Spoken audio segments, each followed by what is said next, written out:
Napansin ko po na marami sa inyong mga comments na nagtatanong at nangangailangan ng linaw pagdating sa pagpapatabi ng inyong pusa sa inyong kama o sa inyong pagtulog. Kaya nga po narito ang ilang mga linaw at mga dahilan kung bakit sobrang hilig ng iyong pusa na tumabi sa iyong pagtulog at ang ilang pros at cons nito. Bago ang lahat, subscribe and hit the notification bell po. Kung ikaw ay isang cat owner, ay malamang napapansin mo na mas gusto o mas prefer ng iyong pusa na matulog sa kama mo kaysa sa sarili niyang kama. In fact po, ito ay uncommon para iwanan nila ang sarili nilang space. So, bakit nga ba? Ang unang dahilan po ay dahil naghahanap sila ng warmth o ng init. Ang mga pusa po ay mahilig maghanap ng lugar na makapagbibigay sa kanila ng tamang init o warmth. Ayon po sa PetMD, ang normal temperature ng isang pusa ay umaabot ng 102 degrees Fahrenheit. So sa pagsiksik nila, maintain nila ang kanilang temperature kahit di sila masyadong mag-effort. Ito rin ang dahilan kung bakit gusto nilang nagpapaaraw sa gilid ng bintana o kaya ay susuot sa mga boxes. Pagdating sa kanilang pagtulog, mas importante sa kanila ang warmth kaysa sa comfort. Ang pangalawang dahilan po ay dahil sila ay territorial. Ang mga pusa po ay mga territorial creatures yan, kaya minamark nila ang kanilang territory sa pag-iwan ng kanilang scent. Kaya kapag natutulog silang katabi ka sa iyong kama, minamark ka na rin nila bilang sa kanila.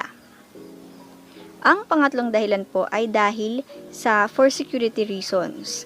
Sa wild po kasi ang mga pusa ay naghahanap ng pinaka-safe na lugar para magpahinga kapag sila ay naghahunt.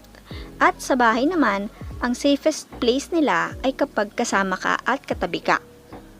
Dahil ang pagtulog ay isang napaka-vulnerable time para sa kanila, ibig sabihin pinagkakatiwalaan ka nila at contented sila at secured kapag kasama ka. Ang pang-apat naman po ang dahilan ay for bonding exercise. Ang mga pusa po ay mayroong unfair reputation bilang unfriendly. Pero bilang mga cat owners, alam natin na sila ay affectionate at sociable.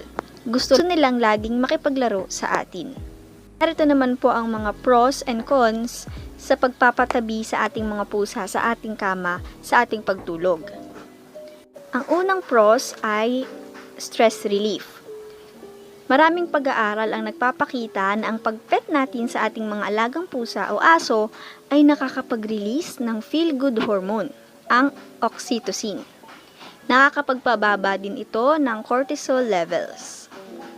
Pangalawa po ay ang bonding. Kung ikaw ay wala po sa bahay most of the day, ang bedtime ay ang best time para makapag-catch up sa mga cuddles.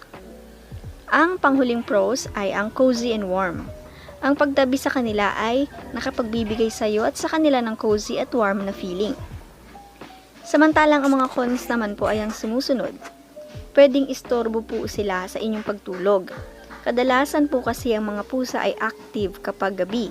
Kaya pwedeng maistorbo ang pagtulog mo dahil sa kanilang pagiging active paggabi. Pangalawa po ay ang hygiene concerns. Ang mga indoor cats po ay maaaring madala ang ilang kitty litters sa iyong kama. Ang mga outdoor cats naman ay maaaring may dalang potential diseases. Panghuling cons po na nailista ko ay ang discomfort.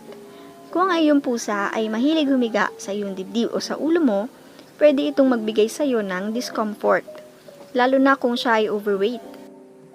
Bukod dito, maaari mo din ma-inhale ang napakaraming cat fur na pwedeng makasama sa paghinga mo.